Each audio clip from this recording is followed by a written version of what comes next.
శుభకార్యాలకు పూజార్ల కోసం వెతుకుతున్నారా? పూజారీస్.com లో అతి తక్కువ ధరలకే పూజార్లను ముందే బుక్ చేసుకోండి. వెంటనే కాల్ చేయండి. Hi, welcome to our channel. ఈరోజు మనతో పాటు ఉన్నారు భారతీ శంకరపీఠ వ్యవస్థాపకులు శ్రీ అన్నవరపు తిరుపతి మూర్తి అవధాని గారు. నమస్కారం గురువు గారు. ఓం శ్రీ మహాగణాధిపతయే నమః. పట్టి పీడించే గ్రహ దోషాల నుండి ఎలా బయటపడాలి? నిజంగా గ్రహాలని పూజిస్తే మనకంత ఫలితం ఉంటుందంటారా?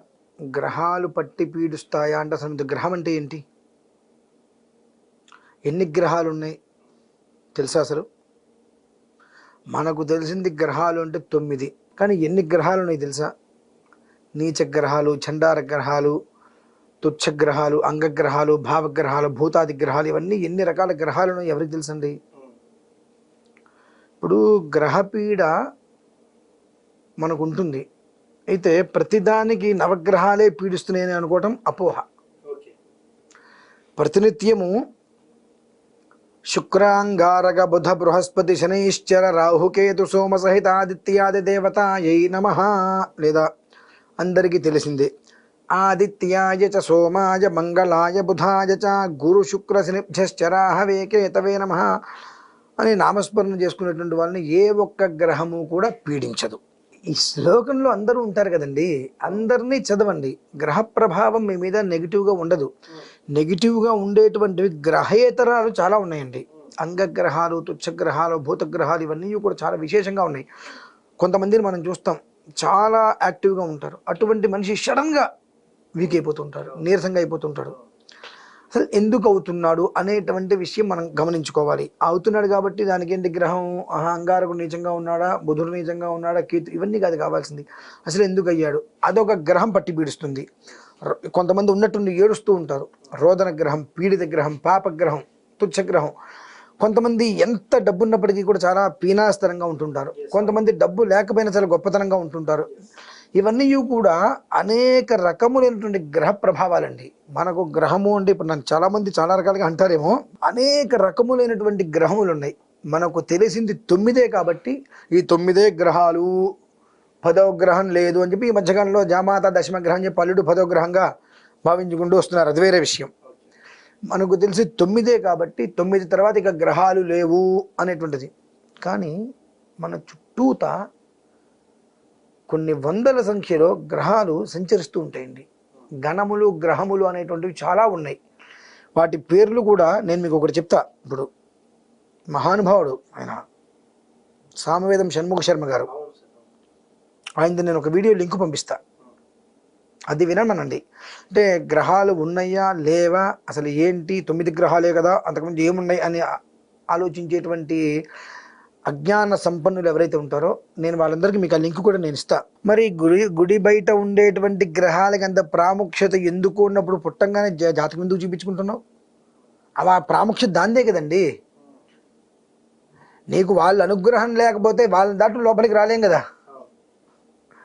గృహప్రవేశం చేయాలన్నా, పెళ్లి చేయాలన్నా, మనిషి పుట్టగా చనిపోయిన తర్వాత కూడా కాలచక్రాలు, మృతి చక్రాలు వేస్తూ ఉంటారు. ఎందుకు వేస్తున్నారు మనిషికి అంటే వాటి యొక్క ప్రభావం లేదు అని అంటే ఎందుకు వేస్తారు?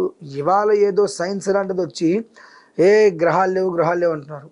దీని అన్నిటికీ మూలం వేదం. ఆ వేదం గురించి అవగాహన ఉన్న వాళ్ళు గ్రహాలు లేవు అనే మాట మాట్లాడరు. ఆ వేదం గురించి ఏమాత్రము అవగాహన లేకపోతే గ్రహం ఏం చేస్తుంది అంటారు. కొంతమంది నేను అడిగా, గ్రహాలు లేవు, పూజలు లేవు, పిశాచాలు లేవు అన్నారు కదండి, ఏ గ్రహారాధన కానీ ఏ గ్రహం ఎక్కడుందని చూడకుండా మీ ఇంట్లో మీ పిల్లలు పెళ్ళిళ్ళు చేస్తారా అని అడిగాం. సమాధానాలు లేవు. చెప్పడానికి ఏముందండి, 1,00,000 చెప్పచ్చు. ఆచరణలోకి వచ్చేటప్పుడు కదా అదంతా. చెప్పిన విధంగా ఆచరిస్తున్నారా? లేదు కదా. అటువంటిప్పుడు దాని గురించి మనకి ఇప్పుడు అప్రస్తుతం. అది ఇప్పుడు మనకు కావాల్సిందంటే గ్రహపీడ. ప్రతి మనిషిని కూడా గ్రహపీడ పీడిస్తూనే ఉంటుంది. అది అనేక రకాల నిశాచర గ్రహము, పిశాచ గ్రహాలు, నానా రకాలు ఉన్నాయి. ఇవన్నీ కూడా కొన్ని సంకల్పాల్లో మనకు వస్తూ ఉంటాయి. ఈ గ్రహాలు ఏమిటి అనేటువంటివి. ఇన్ని గ్రహాలలో మనకు తెలిసింది కేవలం 9. ఆ 9 పట్టుకుని మనం వేలాడుతూ ఉంటాం. ఆ 9 ఉండేటువంటి విధానాన్ని అనుసరించి ఏదైనా జరుగుతుంటుంది. ఇప్పుడు మీరు అన్నారు చూసారా, కొంతమంది ప్రవచనకారులు గ్రహాలు అంటుంటారని చెప్పి. మరి అదే ప్రవచనకారులకు మరి ఎందుకు అర్థం కాదో తెలీదు. ఇంద్రజిత్తు జన్మించే టైంలో మరి అంతటి రావణాసురుడికి తెలీదా గ్రహాల ప్రభావం ఎలా ఉంటుందో? తెలుసు కదా. మరి అంతటి రావణాసురుడు గ్రహాలన్నింటినీ కూడా ఏ స్థానంలో కనుక గ్రహాలు బలంగా ఉంటే దీర్ఘాయుష్మంతుడిగా చిరంజీవిగా జన్మిస్తాడు తెలుసుగా రావణాసుడికి. ఆ స్థితిలో గ్రహాలన్నింటినీ కూడా నిలబెడితే దేవతలందరూ స్మరించగా శనేశ్వర స్వామి కాలు పక్కకి పెట్టాడు, కాలు మీద కుట్టాడు, ఆయన కుంటిపడేడు పాపం. అంటే అంతకన్నా గొప్ప వాళ్ళు ఇప్పుడు మన వాళ్ళు. ఈ వక్ర భాష్యంతో వక్ర దృష్టితో చూడటం చాలా తేలికైన విషయం, కానీ దాన్ని గమనించుకొని దాన్ని అర్థం చేసుకొని దాన్ని అనుసరిస్తూ నడవటం అనేటువంటిది కష్టతరం అండి.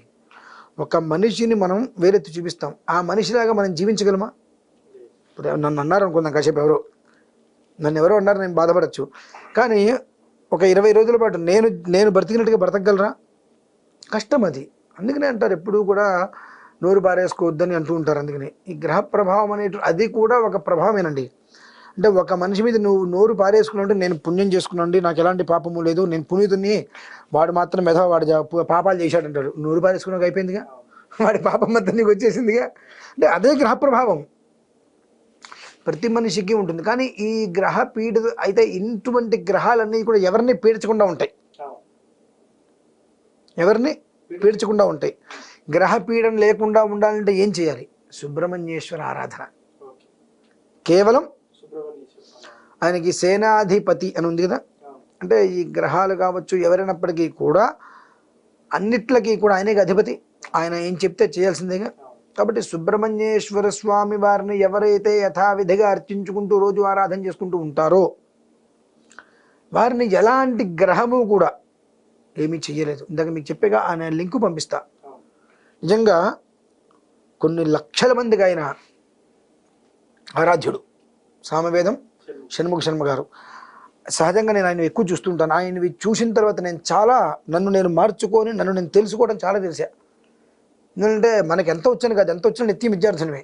ఆయన నేను వింటూ ఉంటాను. మొన్న రీసెంట్గా విన్నా, నాకు కొంతవరకు తెలుసు, కానీ అన్ని గ్రహాలు, మాతృగ్రహాలు, పితృగ్రహాలు ఇన్ని రకాలు ఉన్నాయా? ఆశ్చర్యపోయాను నేను కూడా. నాకేదో తెలుసు అనుకోవడం నా వివేకం. నాకు తెలిసింది ఇంతే, తెలియాల్సింది చాలా ఉన్నది. అంటే ఏంటంటే మనకు తెలియనివి కూడా మనం తెలుసుకోవడమే నిత్య విద్యార్థి లక్ష్యం. అదే నేను మొదలుపెట్టా, అందుకని అర్థమైంది నాకు. దీనికి మూలార్థం ఏంటి? సుబ్రహ్మణ్యేశ్వర స్వామిని ఎవరైతే ఆరాధన చేస్తూ ఉంటారో వారిని ఏ గ్రహము ఏమీ చెయ్యదు, ఆ పరిసరాల్లోకి రాదు. ఎందువలన?